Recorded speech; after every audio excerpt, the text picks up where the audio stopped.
lagi rumah orang pinter. Berarti Sidik ini orang pinter juga dong. Kalau Sidik memang benar-benar orang pinter, jangan-jangan daun-daun yang ditemukan selama ini perubahan drastis sikap Rani berhubungan dengan Sidik. Ya udah deh, kalau kalian nggak tahu mending pergi aja deh, jangan cari gara-gara deh di sini. Oh iya. Bukan takut ya. Iya, maaf Bu. Iya. Bu, makasih Bu ya, maaf Bu. Dan ibu tersebut menyarankan untuk kita pergi, tidak mencari tahu lagi tentang rumah tersebut. Ini makin membingungkan. Kita pun pergi dari situ. Assalamualaikum. Bu. Hari berikutnya kita datang ke rumah ibunya Rani.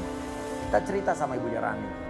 Ada kabar apa, Mas? Ya gini Bu, jadi kan semalam itu kan Ibu berantem sama Rani ya kan? Iya, terus Rani pergi sama orang. Oke, dia dijemput di ujung sana Bu. Dan kita ikutin Bu, kita lihat Rani itu pergi ke rumahnya orang pinter. Dan kita juga cerita sama ibu kalau rumah itu benar-benar aneh dan angker. Bener. Iya, kemarin Iya. sih kita ngikutin itu. Iya, dan dari situ mereka pergi ke satu rumah dan ternyata itu kayaknya diduga itu rumahnya Sidik Bu. Masa Sidik? Jadi anak saya tinggal di sana, Mas? Ya nggak tahu, ini kan Kita belum masih diduga. nggak ngerti, Tapi karena yang kita baru anehnya, tahu. Bu, kita kemarin nanya ke tetangga-tetangga sebelah situ, kita tanya ini rumah Sidik atau bukan. Mereka tuh pada kayak Takut gitu. ketakutan, kayak nggak mau ikut campur sama urusan kayak gini ya. Tolongin anak saya. Iya. Ya udah sekarang kita ke sana aja ya. Ya. Bener, Mas? Ayo. Bener ya? Udah agak sore soalnya. Ya udah.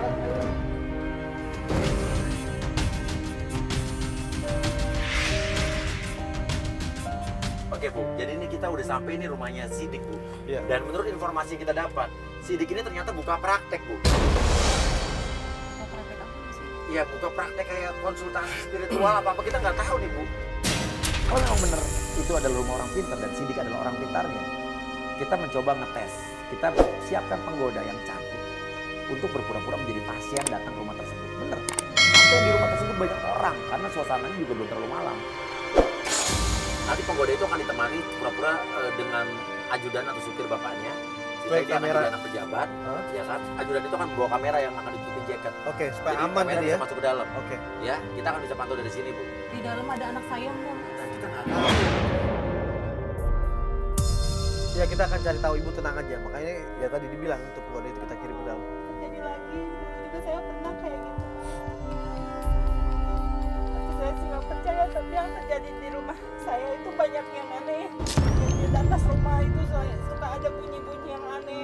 Kadang-kadang seperti bola api. Kalau gue sih nggak tahu ya, ini feeling gue ya. Gue percaya kalau Sidik ini cuma modus doang. Oh, menurut lu gitu? Dia cuma pura-pura jadi orang pintar, pura-pura jadi paranormal, biar ngurusin cewek-cewek. Karena gini aja deh. Oke, penggoda kita udah siap, kamera ada yang masuk ya? Oke, kita lihat aja dari sini. Kita menyuruh penggoda untuk masuk bersama seorang ajudan ceritanya.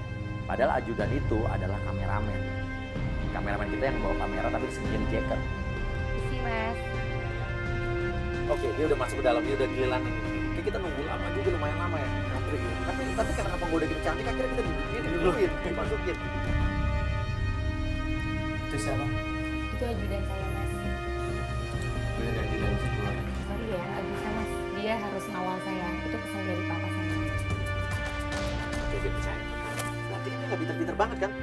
Tapi beberapa kali Sidik menengok ke arah kameramen kita. Dia kayaknya sedikit curiga. Satu kali, dua kali dia ngelirik. Saya jadi berpikir, dia sadar nggak itu ada kamera? Boleh ke sini. Dia asal pakai handphone sama pakai sarung. Matanya ditutupin. Oke?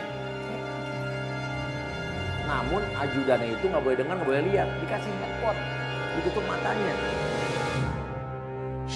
Penggoda kita pun berpura-pura berkonsultasi ceritanya soal jodoh dan pacar.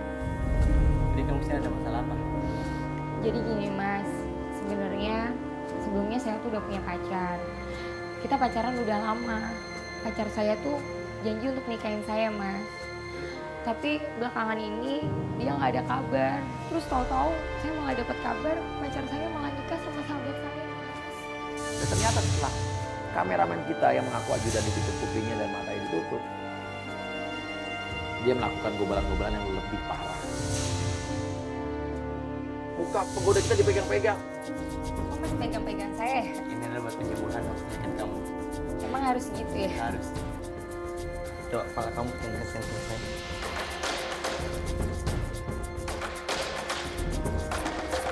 Dia ngambil handphone, dia moto. Di foto. Pas tutup mata, dia malah moto dan selfie. Nah loh, orang pinter macam apa ini? Orang pinter zaman now. Sekarang kamu minum. Enggak mas, tadi udah minum kebetulan. Jadi gak aus. Oh, jadi nyuruh penggoda kita minum air. Gak apa-apa, minum aja gak apa. Menurut gue sih ini modus lah. Nah, gue percaya pakai begini-begini tuh. Jangan, aduh nanti bahaya mas.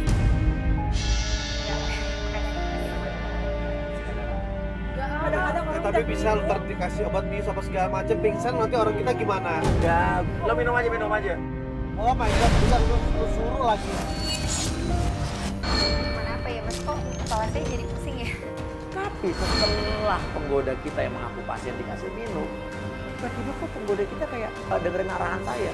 Dia kayak ngomongnya keluar jalur, dia asik sendiri. Kita keluar dulu. Lu jangan mau. Jangan